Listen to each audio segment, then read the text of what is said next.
Jika seseorang menyangkal anaknya, apakah dia dapat menerima karunia Allah? Tidak bisa. Menyangkal anak berarti menyangkal Bapa. Tanpa mengakui anak, tidak akan peroleh kasih Allah.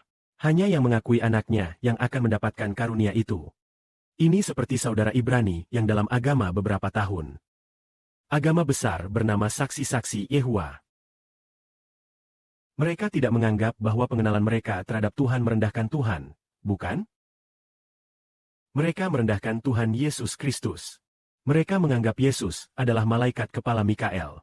Ya, malaikat agung Mikael. Mereka jarang mengatakan Yesus menciptakan alam semesta. Jarang sekali disebut seperti itu. Mereka tidak menganggap Bapa melalui Yesus menciptakan segala sesuatu. Mereka berpikir bahwa Yesus mungkin tidak benar-benar menciptakan alam semesta. Tetapi saudara hanya mendengar saudara Ibrani menyampaikan kebenaran. Mendengarnya langsung.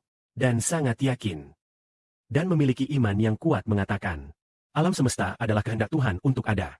Tetapi Tuhan menciptakan segala sesuatu melalui Kristus. Ini seperti karunia dari Tuhan. Agar seluruh manusia memahami kebenaran. Dia menggunakan saudara Ibrani seperti sinar matahari untuk berbicara. Saat ini Tuhan akan segera membuat semua bangsa mengenalnya. Tetapi Tuhan tidak langsung menyampaikan kebenaran. Tuhan Yesus Kristus juga tidak langsung menyampaikan Injilnya. Sekarang, dilakukan melalui saudara Ibrani untuk menyampaikan kebenaran. Melalui saudara Israel. Melalui anak Allah, anaknya yang berbicara kebenaran. Alam semesta juga tidak diciptakan langsung oleh Bapa. Bapa menciptakan melalui Kristus. Mari kita lihat. Jika seseorang menyangkal Yesus, dia juga menyangkal Tuhan. Jika tidak mengaku Yesus, dia tidak memperoleh karunia itu. Mari kita baca. Siapa pembohongnya? Bukankah mereka yang menyangkal Yesus sebagai Kristus? Yang menyangkal Tuhan dan anak adalah musuh Kristus. Siapa yang menyangkal anak? Siapa yang tidak memiliki Bapa di surga? Siapa yang mengakui anak? Ia memiliki. Tetaplah ingat berita pertama tentang Yesus Kristus yang disalibkan karena dosa kita. Selalu simpan itu dalam hati. Jika kalian selalu mengingat berita pertama tentang salib Yesus Kristus dan dosa kita, tetaplah dalam hati akan peristiwa salib. Dan tinggal di dalam Tuhan. Tuhan menjanjikan kita hidup kekal. Kehidupan kekal itu datang melalui Yesus Kristus. Di sini dikatakan, yang menyangkal Yesus tidak memiliki karunia. Dia tidak memiliki karunia. Tidak mengakui Yesus berarti tidak menerima karunia. Menurut Yohanes, karunia adalah Roh Kudus. Dia bertanya, apakah orang yang tidak mengakui Yesus bisa menerima Roh Kudus? Tidak bisa. Karena Bapa tinggal di dalam Kristus. Roh Kudus tinggal di dalam Kristus Tuhan. Roh Tuhan Bapa masuk ke dalam kita dari Tuhan. Kita menerima karunia itu. Jika tidak mengakui Tuhan atau tidak menerima Tuhan, Roh Tuhan tidak tinggal di dalam orang itu. Karena Roh Kudus Bapa tidak pernah melewati Kristus kepada kita.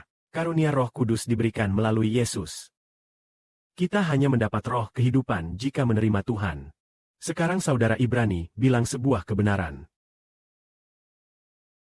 Jika tidak mengakui saudara Ibrani, kamu tidak mendapat Bapa. Juga tidak mendapat Tuhan, karena Bapa dan Tuhan membuat perjanjian. Saudara Ibrani dan kami dahulu satu. Tetapi Bapa dan Tuhan membuat perjanjian dengan saudara Ibrani. Menaruh Roh Kudus dan Roh Tuhan di dalam hiber. Perjanjian berkata, kamu adalah permata perjanjian, Israel. Terimalah kamu, terimalah saudara Ibrani. Maka menerima Roh Tuhan dan Roh Kudus. Yang tidak menerima akan kehilangan Roh Tuhan dan Roh Kudus.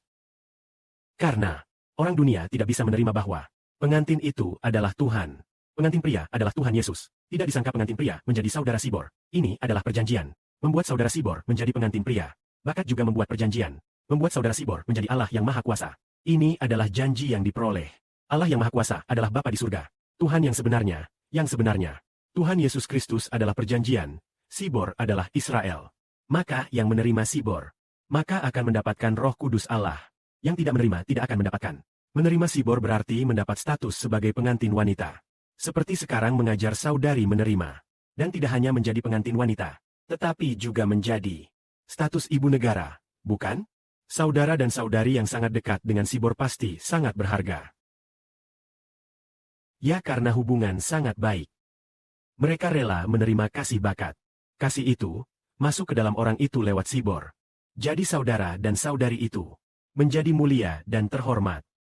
Saudari Shunlan juga menerima saudara Sibor. Dia menjadi nyonya rumah. Kemuliaan bagi Bapa di surga dan Tuhan. Amin.